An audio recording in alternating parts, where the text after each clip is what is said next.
my name is David, and I also go by the username Rivethead1982, and that is the username that I use for YouTube.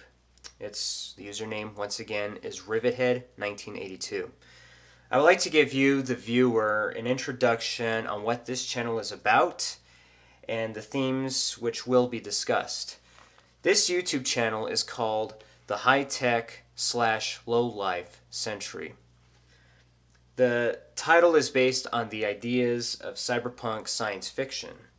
Today, the genre of cyberpunk should really be called speculative fiction, since the majority of cyberpunk stories focus on many of these themes. They focus on a lot of themes, and here's some of them.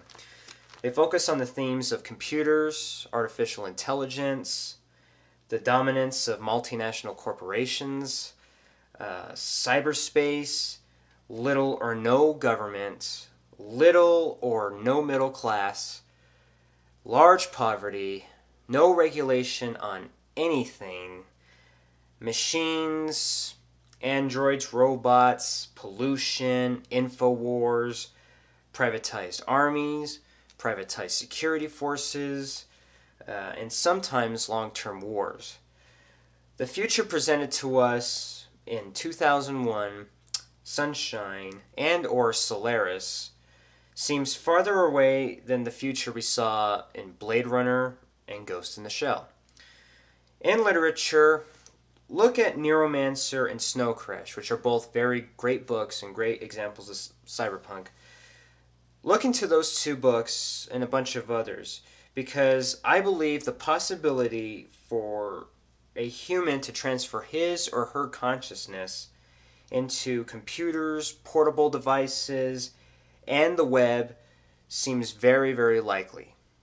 We've already seen the phenomena of Second Life, and it is only a matter of time when the public will someday be able to link their brains into that virtual world via the traditional simple USB cable. And one situation that is now reality is where corporations are now people with additional rights and established personhood. The corporate personhood was established during the Supreme Court decision on Citizens United versus the Federal Election Commission. Since corporations are now people, they have additional rights to buy and manipulate elections as they see fit.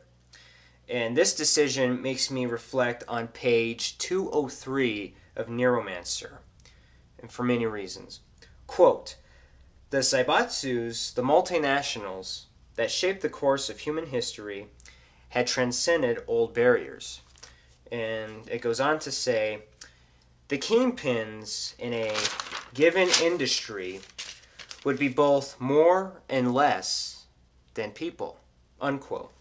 William Gibson, Neuromancer, 1984. Overall, I am not against business and commerce or any of those things, because we all need employment, we all need jobs, we all need to have some type of career to provide for ourselves. But elections and civil rights belong to the people, and that's the simplest way I could put it. Another theme of cyberpunk science fiction, which is now reality, is how average people have access to vast amounts of information. However, with the forces of 24-hour news networks, blogs, think tanks, leak sites, radio shows, manipulated textbooks, editorials, and books from so-called experts, it's really difficult to find the real truth of anything.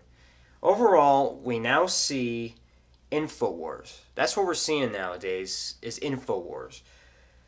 I can even see, it's to the point where I can even see parallels between WikiLeaks and the fictional cyber journalist character known as Logan, also known as Eyes Only, from the Dark Angel television series.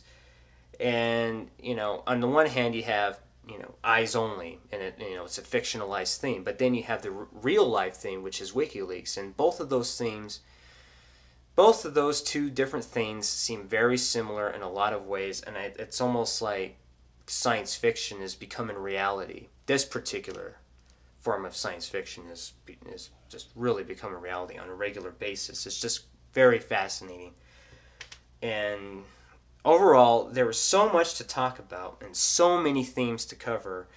And I hope this introduction is helpful in not only understanding cyberpunk science fiction, but realizing some of the cyberpunk themes are ultimately becoming reality. And some of those things, whether it has to do with WikiLeaks, Infowars, technology, all of those things, a lot of things that we see in cyberpunk movies, cyberpunk books, are almost on a monthly basis are becoming reality right before our eyes. And with computer technology moving as fast as it is, the next few years are gonna be very, very interesting, and we're gonna see a lot of innovations and a lot of different things change drastically. But overall, this channel is only intended to generate interest, entertainment, and discussion over these topics. And I wish you, the viewer, well. I wish you well, and I hope that 2011 turns out to be a great year for you. And I wish you all the best, and I thank anyone who's watching. I thank you very much for your time, and thank you for watching this. I really appreciate it. Thank you, and have a great 2011. Hope to hear from you.